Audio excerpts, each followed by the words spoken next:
दोस्तों, हर माँ बाप का सपना होता है कि उनके बच्चे की शादी अच्छे पार्टनर से हो, साथ ही वो अपनी मैरिड लाइफ हंसी खुशी से बिताए।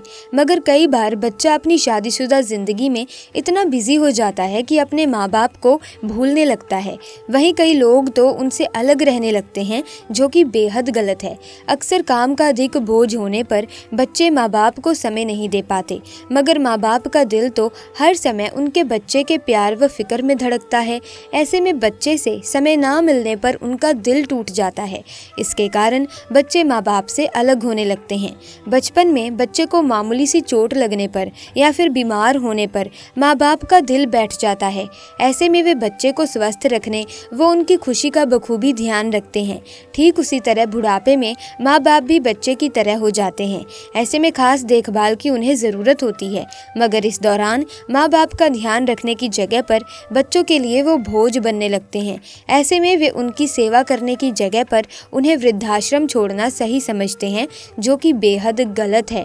प्रिय दर्शकों, आज की हमारी ये प्रस्तुति बेहद खास है और आपको इसे पूरे ध्यान से एक बार ज़रूर सुनना चाहिए, क्योंकि दोस्तों इस वीडियो में बूढ़े गिद्ध ने बताया कि बुढ़ापे में औलाद साथ क्यों छोड़ जाती है।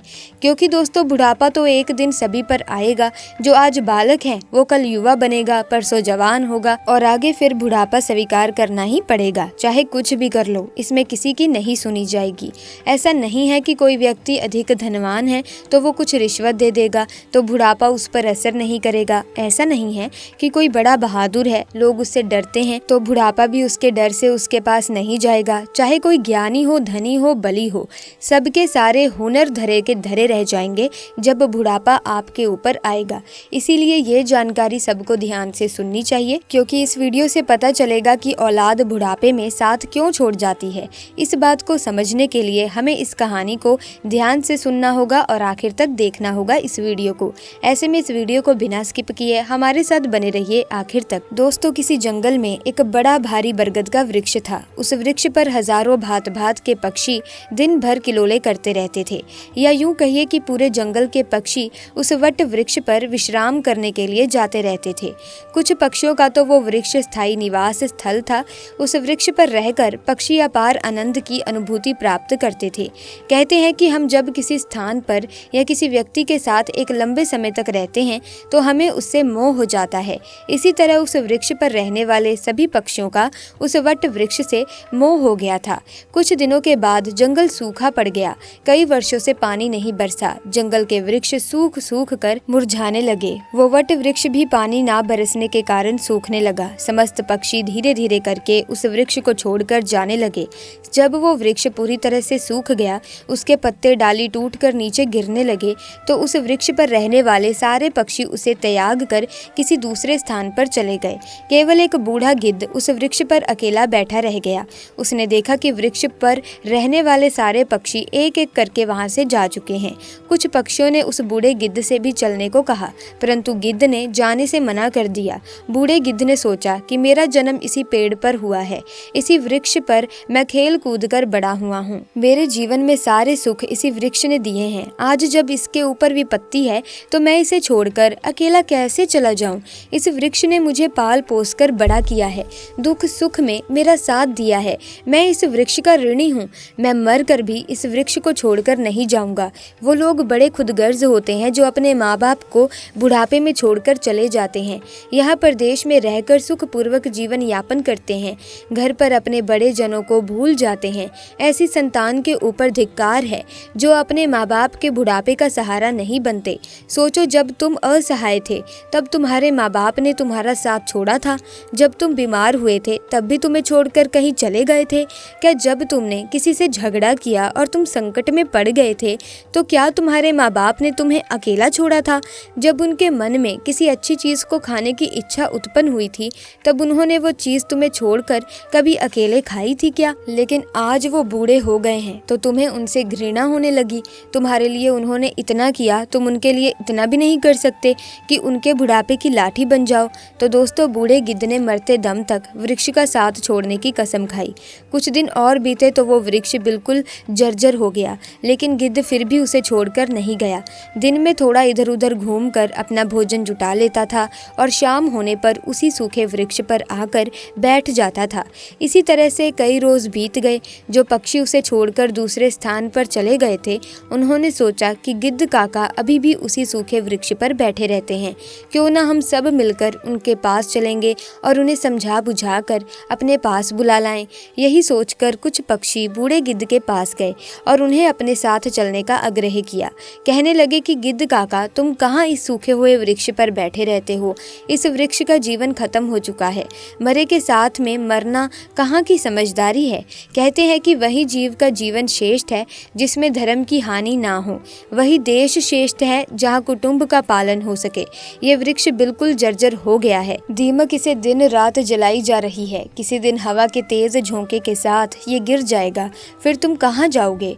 विद्वान लोग कहते हैं कि शत्रु, कर्जा, अग्नि, बीमारी, इन चारों को समय रहते दवा देनी चाहिए, क्योंकि जो इनसे अपना समाधान नहीं करता वो बेमौत मारा जाता है। ठीक इसी प्रकार तुम्हें भी इस वृक्ष को छोड़कर किसी खुशहाल स्थान पर अपना निवास बना लेना चाहिए। मित्रों, समस्त पक्षियों के समझाने पर भी बूढ़ा गिद्ध उस वृक्ष को छोड़ने के लिए तैयार नहीं हुआ। कहने लगा कि भाइयों, ये वृक्ष मेरे माँ बाप के समान है। मेरे माता पिता मुझे जन्म देकर इसी वृक्ष पर छोड़कर चले गए थे। उनके जाने के बाद मैं इसी वृक्ष पर खेल कर बड़ा हुआ हूँ। जीवन के सारे सुख मैंने इसी वृक्ष पर पाए हैं। बचपन से लेकर बुढ़ापे तक का सफ़र मैंने इसी वृक्ष पर तय किया है। अब इस मुश्किल घड़ी में मैं इसका साथ छोड़कर कैसे चला जाऊं?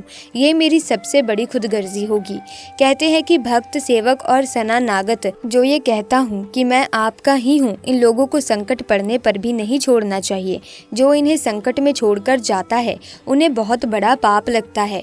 उन संतानों को कभी मनुष्य की योनि में जन्म नहीं मिलता। अब गिद्ध ने कहा, मैं अपनी मृत्यु तक इसी वृक्ष पर रहूंगा। आप लोग जाइए यहाँ से। गिद्ध की बात सुनकर सारे पक्षी निराश हो जाते हैं। वो लौट कर वापिस चले जाते हैं। कुछ तो कहने लगे, भैया, इस बूढ़े के साथ साथ इसकी बुद्धि भी सठिया गई है, इसीलिए उसे हमारा समझाना अच्छा नहीं लगता। अगले दिन कुछ पक्षी उसे फिर समझाने के लिए आए, लेकिन गिद्ध ने जाने से फिर से मना कर दिया। इस बार सारे पक्षी लौटकर अपने घर नहीं गए। वो सीधे इंद्र के पास पहुँचे और उन्हें सारी बात बताई कि हे भगवान, हम जिस वन में रहते हैं वहाँ कई वर्षों से पानी नहीं बरसा है। पूरा जंगल और पेड़ पौधे सब सूख चुके हैं। जंगल के सभी जीव जंतु जंगल छोड़कर दूसरे स्थान पर चले गए हैं। पर दुख की बात तो ये है कि जिस बरगद पर हम लोग रहते थे, उसी बरगद पर एक बूढ़ा गिद्ध भी रहता है। हम लोग तो चले आए, पर वो गिद्ध उस बरगद को छोड़कर कहीं नहीं जाना चाहता। वृक्ष सूख कर जर्जर हो चुका है। वो कभी भी गिर सकता है। हम लोग उन्हें समझाने गए थे, पर वो फिर भी उस वृक्ष को छोड़ने के लिए तैयार नहीं हुए। वो कह रहे थे कि मरते दम तक मैं इस वृक्ष का साथ नहीं छोड़ूंगा। इसीलिए हे भगवान, आप स्वयं चलकर उन्हें समझा दीजिए, शायद वो आपका कहना मान जाएं। मित्रों, पक्षियों के निवेदन को इंद्र ने स्वीकार कर लिया और इंद्रदेव पक्षियों के साथ उस वन में जाकर उस बूढ़े को समझाने लगते हैं। हे गिद्धराज, मैं देवराज इंद्र तुम्हें समझाने आया हूँ। ये वृक्ष बहुत ही जर्जर स्थिति में पहुँच गया है। इसकी डालियाँ सूख कर गल चुकी हैं। इस पर छाया के लिए एक भी सूखा पत्ता नहीं बचा है और आप भी बहुत बूढ़े हो चुके हो। किसी दिन ये वृक्ष गिर गया तो आपकी मृत्यु हो सकती है। इसीलिए इस वृक्ष को छोड़कर किसी सुरक्षित स्थान पर चले जाइए। प्रिय दर्शकों, इंद्र की बात सुनकर बूढ़ा गिद्ध कहने लगा, हे भगवान, एक बात बताओ। जब मेरा जन्म हुआ था तो मेरे माता पिता मुझे इसी वृक्ष पर छोड़कर स्वर्ग सिधार गए। मैं जब असहाय था तो मुझे इसी वृक्ष ने पाल पोस कर बड़ा किया। मैं इस पर खेला कूदा हूँ। इस पर रहकर सारे सुख उठाएं। इसी वृक्ष पर रहते रहते मैं बूढ़ा हो गया। मेरा पूरा जीवन इसी वृक्ष की छांव में बीता है। जब इस वृक्ष पर विपत्ति आ गई तो मैं इसे छोड़कर कैसे चला जाऊं? अक्सर लोग यही करते हैं कि विपत्ति आने पर गरीबी में अपने हितों का, अपने बंधुओं का साथ छोड़कर चले जाते हैं। पर मैं मतलबी लोगों की तरह नहीं हूँ। मैं मरते दम तक, आखिरी सांस तक अपने माता पिता के तुल्य इस वृक्ष का साथ निभाऊंगा।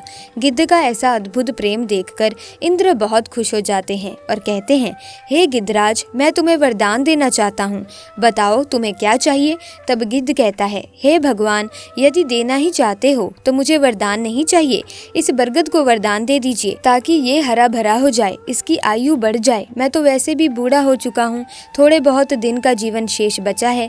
मेरे बाद इस वृक्ष की छाया में हजारों पक्षी सुखी रहेंगे। सबका भला होगा तो मुझे भी भी खुशी होगी। गिद्ध की बात सुनकर इंद्र ने उस वृक्ष को फिर से हरा भरा बना दिया। पूरे जंगल में पानी बरसा दिया। सारे जंगल के वृक्ष फिर से हरे भरे हो गए। चारों तरफ हरियाली छा गई। जो जीव जंतु पशु पक्षी जंगल को छोड़कर चले गए थे वो फिर से उसी जंगल में लौट आए। सारे पक्षी उसी बरगद पर आकर रहने लगे। सब पक्षी उस बूढ़े गिद्ध काका की खूब सेवा करने लगे। उनके लिए भोजन पानी सब वही लाकर देते थे। मित्रों, इस प्रकार गिद्ध का शेष जीवन सुखपूर्वक बीत गया। हमें भी इस कहानी से सीख लेनी चाहिए कि अपनों का बुरे वक्त में कभी साथ नहीं छोड़ना चाहिए। खास करके जिसने आपको जन्म दिया है, उस माँ का और पालन पोषण करने वाले उस पिता का। वो तो आपके जीवन दाता हैं। आपको पाल पोस कर बड़ा करने में उन्होंने बहुत तकलीफ उठाई है। उनके बुढ़ापे में यदि आप उनका सहारा नहीं बन पाए तो ये जीवन किसी काम का नहीं रहेगा। कहते हैं बच्चों के लिए माँ बाप उनकी पूरी दुनिया होती है। शायद इसीलिए ही माँ बाप को भगवान का दर्जा दिया जाता है। बचपन में हर बच्चे के लिए उसके माँ बाप से बढ़कर कुछ भी नहीं होता। वही बच्चे की जरूरतों खुशी को भी हर माँ बाप बखूबी समझते हैं, वो पूरा करते हैं। साथ ही बच्चा भले एक हो या इससे अधिक, सभी माँ बाप उनसे एक समान प्यार व उनका ख्याल करते हैं। वहीं माता पिता के इस स्नेह के लिए उनका धन्यवाद करने के लिए नेशनल पेरेंट्स डे यानी कि राष्ट्रीय माता पिता दिवस मनाया जाता है। मगर बड़े होने पर कई बच्चों को माँ बाप बोझ लगने लगते हैं। इसके कारण कुछ बच्चे तो उन्हें वृद्धाश्रम छोड़ आते हैं तो कई बार उनके बारे में बिना सोचे समझे उन्हें घर से ही निकाल देते हैं। अक्सर बच्चे बड़े होने पर खुद को ज़्यादा समझदार समझने लगते हैं। उनके मुताबिक वे जो भी करते हैं वो एकदम सही होता है। ऐसे में वे अपने काम में पेरेंट्स की दखल अंदाजी बर्दाश्त नहीं कर पाते। ऐसे में कई बच्चे माँ बाप को छोड़ देते हैं। मगर बच्चे अक्सर ये भूल जाते हैं कि उनके माँ बाप ने उनसे अधिक दुनिया देखी होती है। ऐसे में हर चीज़ व परिस्थिति को समझने का उन्हें ज़्यादा अनुभव होता है। ऐसे में प्यारे दोस्तों, आपका इस वीडियो के बारे में क्या कहना है? अपने विचार हमें कमेंट सेक्शन में ज़रूर बताना। और अगर आप भी अपने माता पिता से प्यार करते हैं, उनकी इज्जत करते हैं, तो दोस्तों कमेंट सेक्शन में आई लव यू माँ पापा ज़रूर लिखें। और साथ ही इस वीडियो को लाइक करें, शेयर करें और चैनल को सब्सक्राइब करके बेल आइकन को प्रेस कर दें ताकि आने वाली नई वीडियोस की अपडेट आपको मिलती रहे। आपका बहुत बहुत धन्यवाद।